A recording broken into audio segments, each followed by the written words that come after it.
Ambyar, Pecco bernasib sial bertubi-tubi di sprint race Austria. Dengan kondisi itu, ban yang tak normal, langsung kecurigaan tertuju pada masalah ban yang sudah dialaminya berkali-kali oleh Pecco Bagnaia.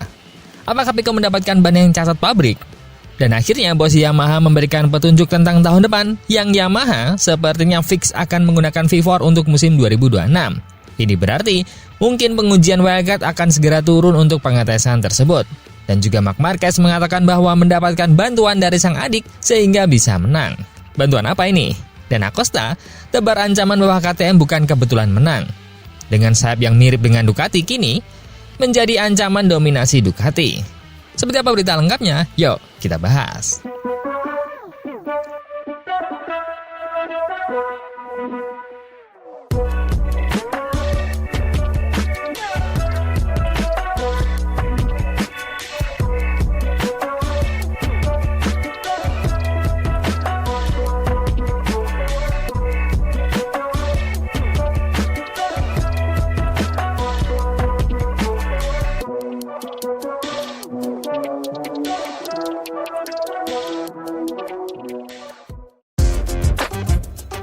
Sprintburg di Austria, Pecco Bagnaia curiga ada masalah serius pada ban Michelin. Juara dunia 2 kali MotoGP Pecco Bagnaia mengalami salah satu sprint terburuknya pada seri Austria di Red Bull Ring.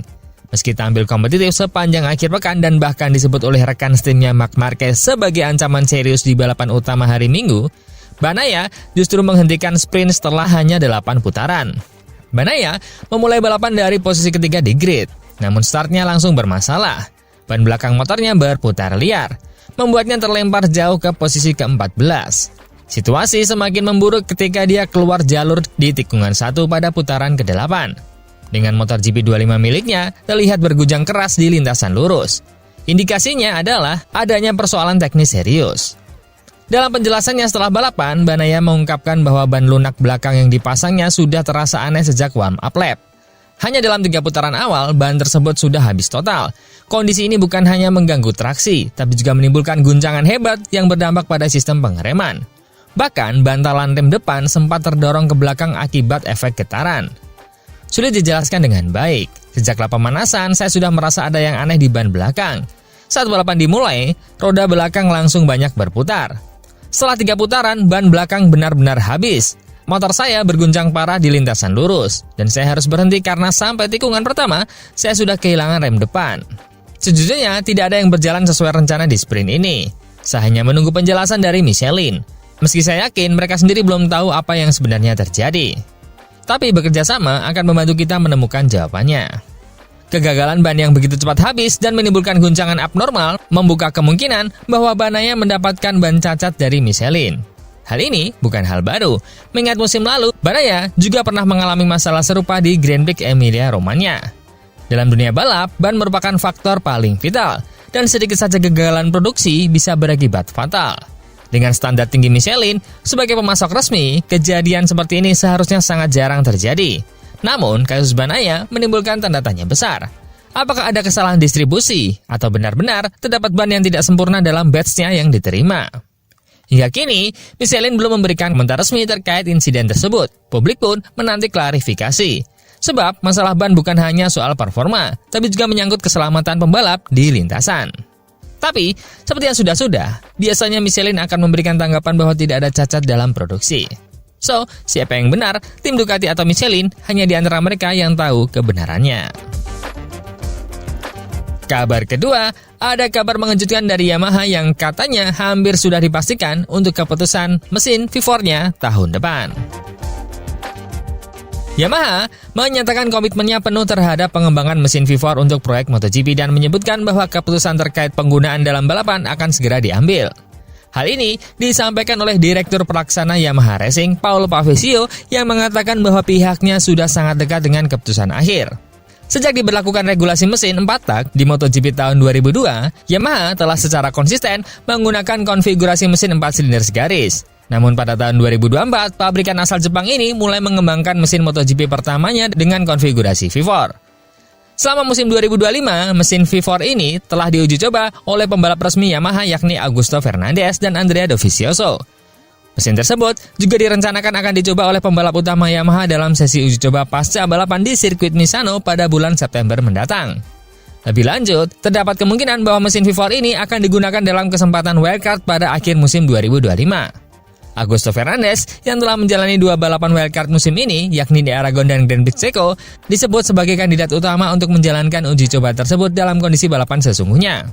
Meski hingga saat ini, Yamaha belum memberikan konfirmasi mengenai desain mesin yang akan digunakan pada kompetisi MotoGP musim 2026, Paolo Pavesio menyatakan bahwa keputusan tersebut akan segera diambil dalam waktu dekat. Kami sudah sangat dekat dengan keputusan tersebut, ujar Pavesio kepada siaran televisi internasional MotoGP saat sesi latihan hari Jumat di sirkuit Red Bull Ring. Seperti yang sudah kami sampaikan sebelumnya, kami berusaha memanfaatkan seluruh waktu yang tersedia, karena ini merupakan tantangan yang sangat besar. Dia menambahkan, seperti yang selalu saya katakan, performa Yamaha M1 terus mengalami peningkatan. Meskipun kami belum mencapai target utama yang kami inginkan, hal ini justru membuat pengembangan mesin V4 menjadi lebih menantang. Karena kami harus memastikan bahwa performanya setidaknya setara dengan M1 saat pertama kali digunakan.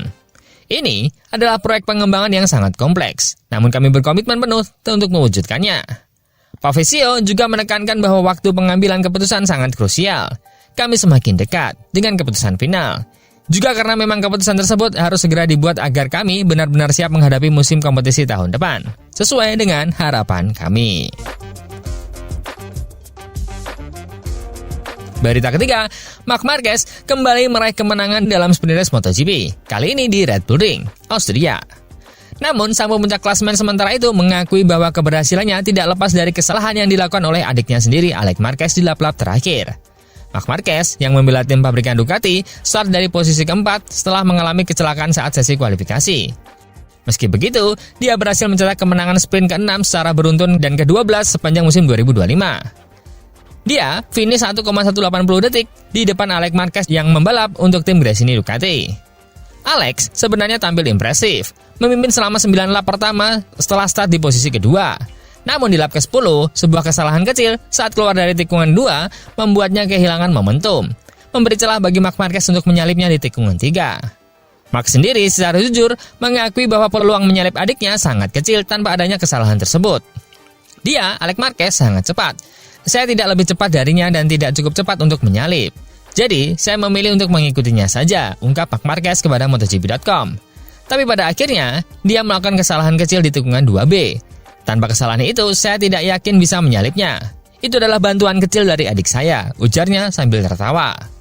Tapi, itu cukup untuk meraih kemenangan, dan saya senang bisa finish 1-2 bersama Alex Marquez. Marc Marquez juga menjelaskan bahwa kesalahan saat kualifikasi membuat posisi di grid tidak ideal, dan dia tahu bahwa putaran pertama akan menjadi krusial. Saat berhasil menempati posisi kedua di awal balapan, dia segera menekan Alex, namun menyadari bahwa adiknya punya pace yang lebih kuat. Saya sempat mengalami sliding di bagian depan motor karena slipstream. Jadi, saya memperlambat sedikit, lalu bangkit di lap-lap terakhir. Dengan kemenangan tersebut, Marc Marquez kini unggul 123 poin dari Alex Marquez di klasemen sementara MotoGP. Meski berhasil menang, Marc Marquez tetap waspada menghadapi balapan penuh pada hari Minggu, terutama dari 2 nama besar yakni rekan setimnya Pecco Bagnaia yang gagal finish sprint karena masalah teknis, serta Marco Bezzecchi dari tim Aprilia yang meraih pole position. Pecco dan Bezzecchi sangat cepat dalam latihan, jadi mereka bisa menjadi ancaman. Kalau bisa, saya lebih memilih balapan kering. Jika hujan, kami akan mencoba memahami situasinya dan menyelesaikan balapan sebaik mungkin. Berita keempat, Pedro Acosta kembali menunjukkan bahwa penampilannya di Brno bukan sekedar keberuntungan sesaat. Pembalap muda asal Spanyol tersebut berhasil memperpanjang rekor podium berturut-turut menjadi 3 kali setelah finish di posisi ketiga dalam sprint MotoGP Austria pada hari Sabtu.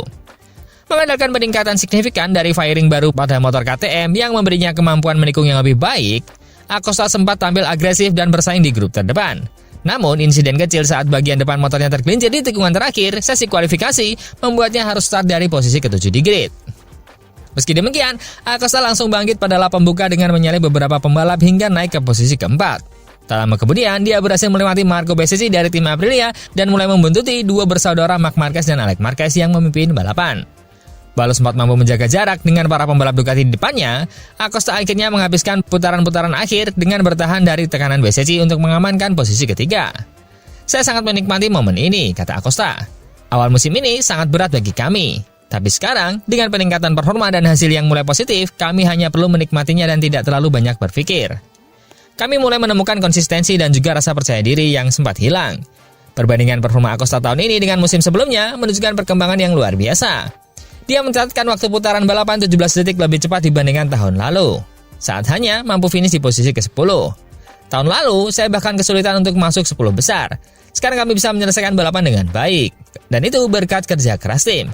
Saya sangat senang dengan progres yang kami buat. Dalam balapan sprint tersebut, Acosta menyentuh garis finish dengan selisih 3,126 detik di belakang pemenang lomba Marc Marquez dan 2 detik di belakang Alex Marquez. Ketika ditanya apakah hasilnya bisa berbeda jika start dari posisi yang lebih baik, Acosta menjawab dengan realistis. Kita harus mengakui bahwa Marc Marquez dan Alex memiliki keunggulan dibanding pembalap lain.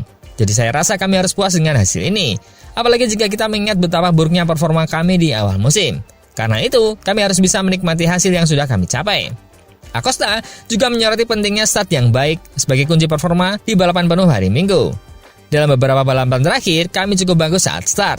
Kami akan mencoba menyusun strategi, fokus untuk lampu merah, kontrol coast coupling, dan juga menikmati balapan. Hasil impresif ini membuat Acosta kini hanya tepat 5 poin dari Franco Morbidelli dalam perebutan posisi ke-6 klasemen kejuaraan dunia MotoGP 2025. Performanya menunjukkan bahwa KTM kini yang semakin mirip dengan Ducati semakin bisa mengganggu dominasi Ducati di barisan depan.